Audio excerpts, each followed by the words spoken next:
The summer sun beat down on Douglas County, Wisconsin, July 18th, 1997, a day that began like any other, but fate, it seems, had other plans. A lone driver navigating the back roads spotted something unsettling. A figure lay sprawled in the tall grass. Curiosity turned to horror. It was a man dressed in a pristine white suit. He was dead. The victim was identified as Mark Foster, a 45-year-old millionaire from Minneapolis. What was he doing in rural Wisconsin? Why the white suit? And most importantly, who killed him? The discovery sent shockwaves through the community. The tranquility of Douglas County was shattered. This was no ordinary crime. This was the beginning of a bizarre and unsettling mystery. Detective Stephen Long arrived at the scene. The night was cold, and the air was thick with tension. The flashing lights of the police cars cast eerie shadows on the surrounding buildings, creating an almost surreal atmosphere. The case immediately struck him as unusual. There was something about the way the scene was set up that didn't sit right with him. It was too clean, too perfect, almost as if it had been staged. Foster had a single gunshot wound to the chest. The precision of the shot suggested a professional hit, but there were no other signs that pointed to a struggle or a fight. No sign of a struggle, no weapon.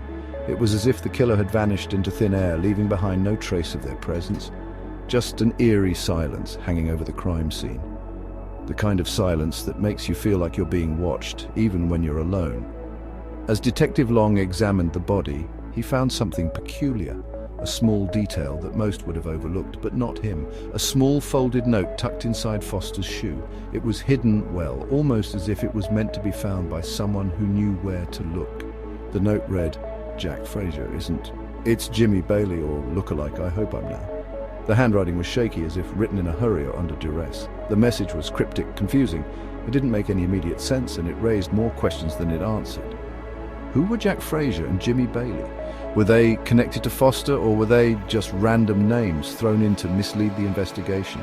And what did they have to do with Mark Foster? The connections were unclear, and the more Detective Long thought about it, the more tangled the web seemed to become. The note, instead of providing answers, only deepened the mystery. It was like a piece of a puzzle that didn't quite fit, leaving gaps that needed to be filled. It was like a puzzle box, promising secrets but holding them just out of reach. Each clue seemed to lead to another question, another layer of complexity. Detective Long knew he had a complicated case on his hands, but he was determined to unravel the mystery, no matter how deep it went.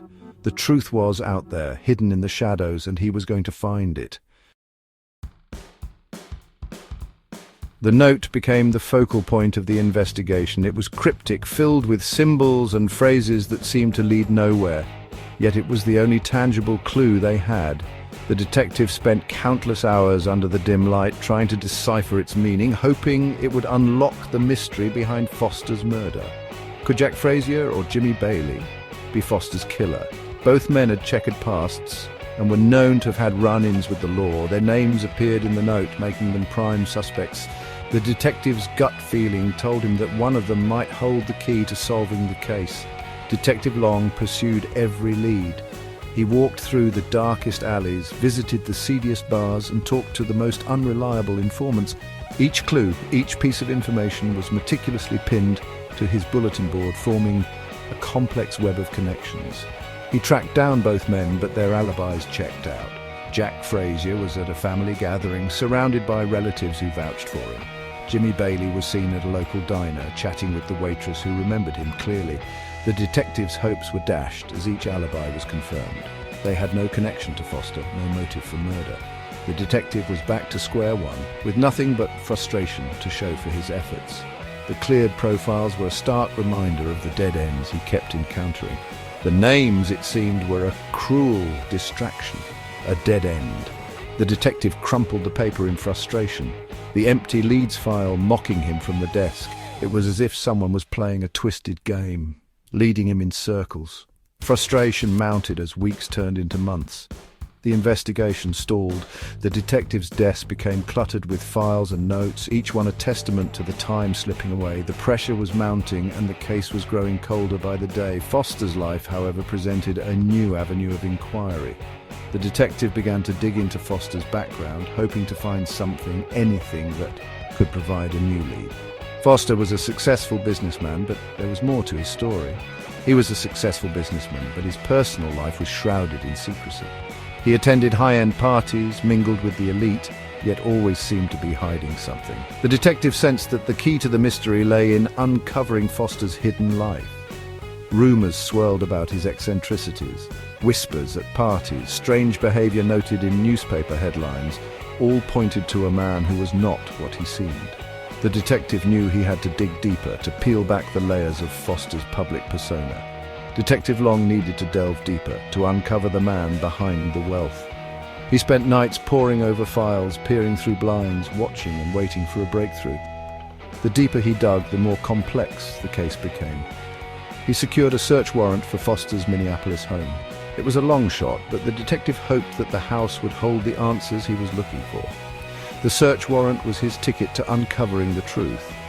What he found there would change everything. The hidden room, the safe, the secrets within, they were the pieces of the puzzle that had been missing. The detective's heart raced as he realized he was on the brink of a breakthrough.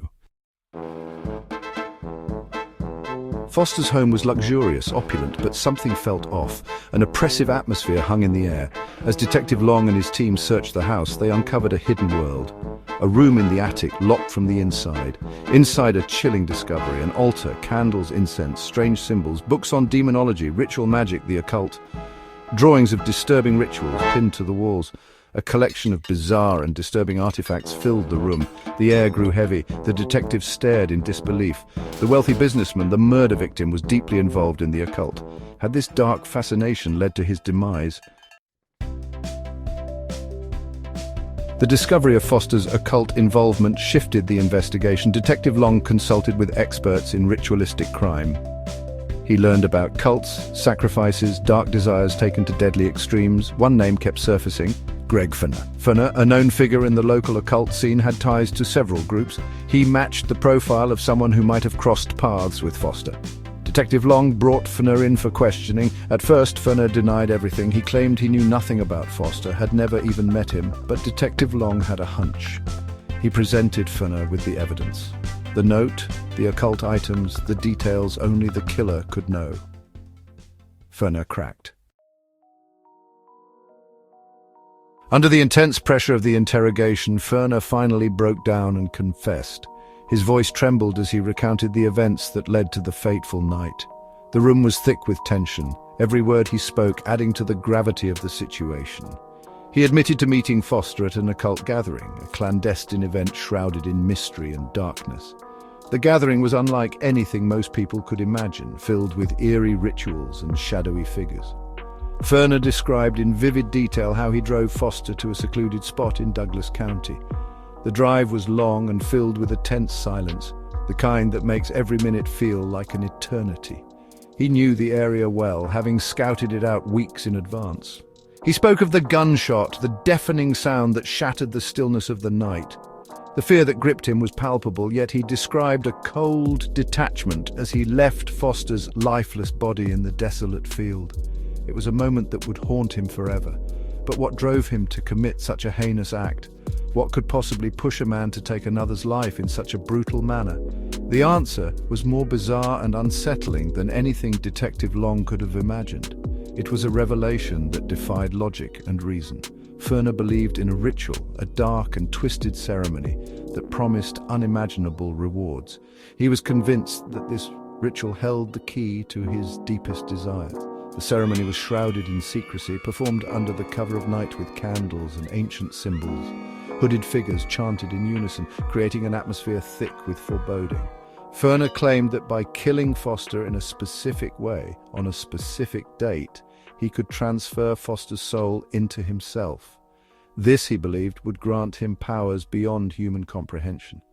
He envisioned a future where he would gain immortality, power, and wealth beyond measure. It was a delusion that consumed him, driving him to commit the unthinkable. His words tumbled out in a frantic rush, a mix of delusion and chilling conviction. Each sentence painted a picture of a mind lost to dark fantasies and dangerous beliefs. Fenner's confession was detailed and disturbing, filled with specifics that only someone deeply involved could know. It was a narrative that left the detectives both horrified and fascinated. He led Detective Long to the murder weapon, a rifle meticulously hidden in a nearby forest. The discovery of the weapon was a crucial piece of evidence that corroborated his chilling tale. The pieces of the puzzle were finally falling into place, each clue connecting to form a picture of a crime driven by dark obsession and twisted beliefs. The case was far from ordinary, and the truth was more unsettling than anyone could have anticipated. The motive behind Foster's murder was both shocking and absurd. Ferner, consumed by his occult beliefs, saw Foster not as a human being but as a vessel, a means to an end. The ritual, according to Ferner, was supposed to grant him Foster's life force. He would inherit his wealth, his success, his very essence. It was a motive born of delusion and desperation, fueled by a dangerous fascination with the occult. The note found in Foster's shoe, Ferner explained, was a red herring, a way to mislead the investigation. He chose the names at random, hoping to create confusion and delay the inevitable, but his plan, flawed from the start, ultimately unraveled. Greg Ferner was charged with the murder of Mark Foster. The evidence against him was overwhelming. The confession, the murder weapon, the chilling details only the killer could know. The trial captivated the nation. A glimpse into a world of wealth, secrets, and dark desires. The jury found Ferner guilty. He was sentenced to life in prison without the possibility of parole. Justice, it seemed, had been served, but the case left a lingering unease. Were others involved in the ritual? Did Ferner act alone, driven solely by his own twisted beliefs? The answers, lost in a maze of speculation and unanswered questions, remained elusive. The bizarre case of Mark Foster is a chilling reminder that reality can be stranger than fiction. It exposes the dark underbelly of society, the hidden corners where obsession and delusion can fester. Foster's murder, a tale of wealth, secrets, and dangerous beliefs, continues to fascinate and disturb. It's a story that forces us to confront the unsettling truth. Sometimes the line between belief and madness is razor thin. What are your thoughts on this bizarre case? Share your comments below and let's delve deeper into the darkness together.